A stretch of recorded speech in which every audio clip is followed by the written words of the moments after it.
Welcome to This Explainer.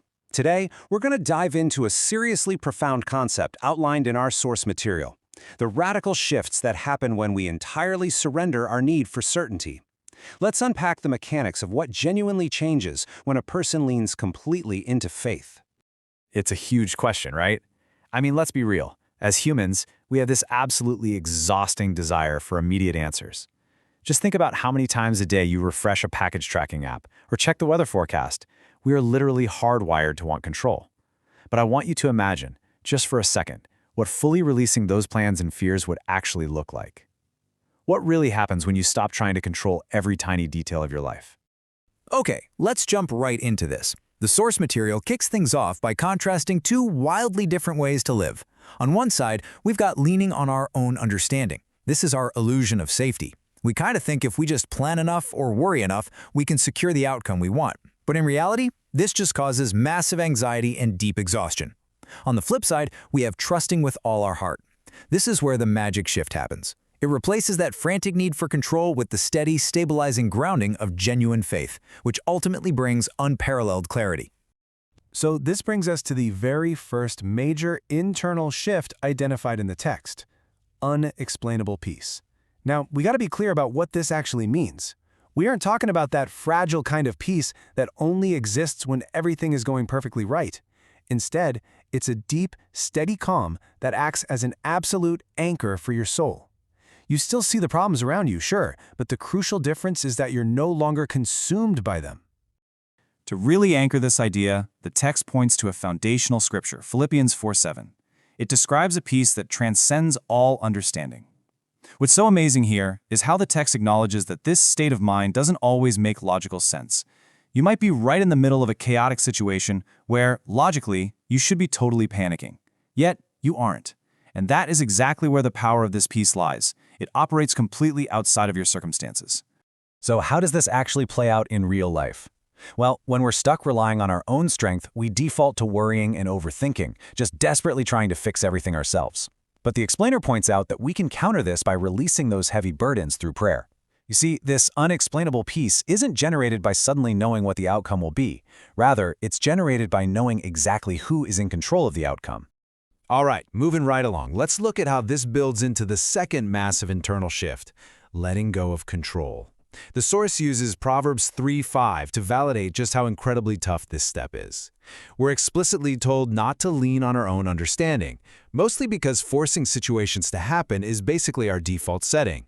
Releasing our grip on the steering wheel feels absolutely terrifying, mostly because control loves to masquerade as safety. Now here's an absolutely crucial point.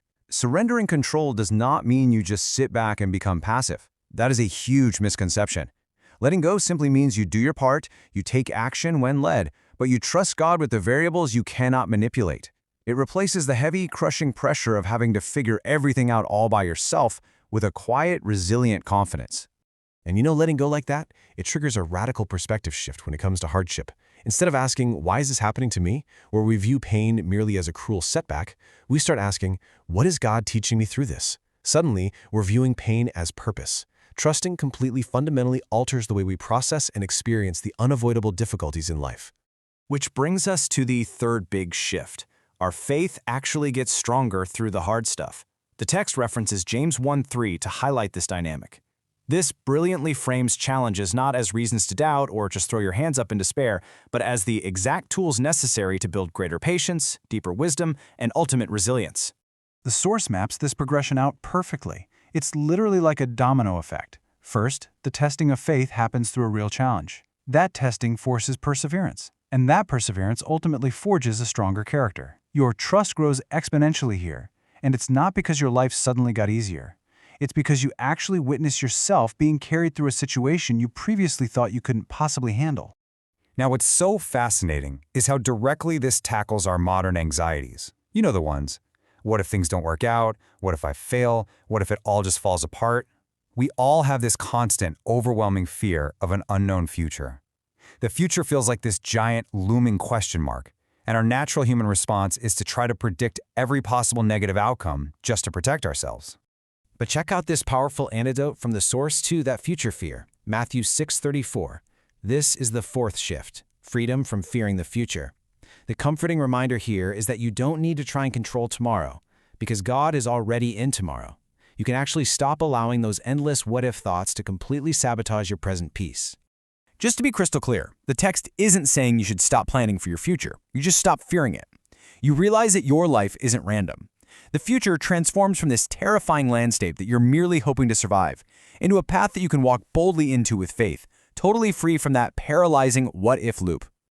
All right, so we're shifting gears now from internal changes to external outcomes. The fifth shift is that deep trust naturally connects to obedience. As highlighted by Isaiah 1:19, when you trust completely, you become so much more attuned to recognizing and following God's voice, even when that direction requires stepping bravely into the unknown or doing something that doesn't immediately make logical sense. Because at the end of the day, obedience is a choice. You can stick with the familiar but stagnant path, or you can step into new obedience and integrity. And let's be honest, sometimes that obedience is incredibly tough.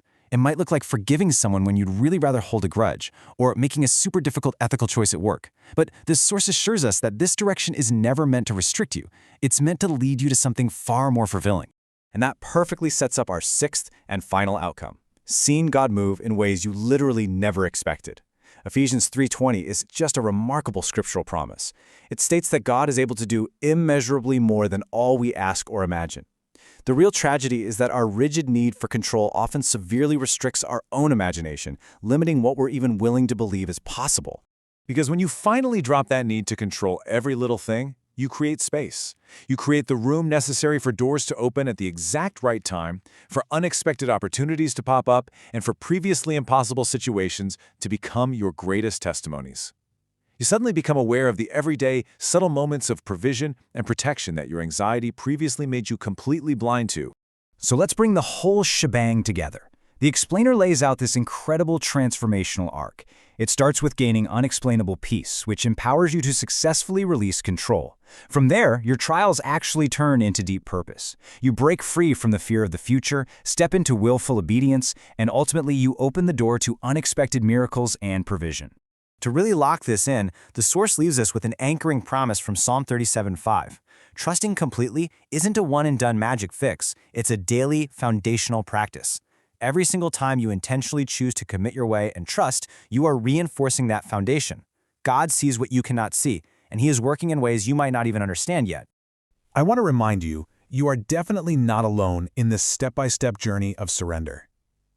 As the text concludes, making this shift doesn't mean your life suddenly becomes perfectly painless. Hardships are still going to come, but your life does become beautifully grounded.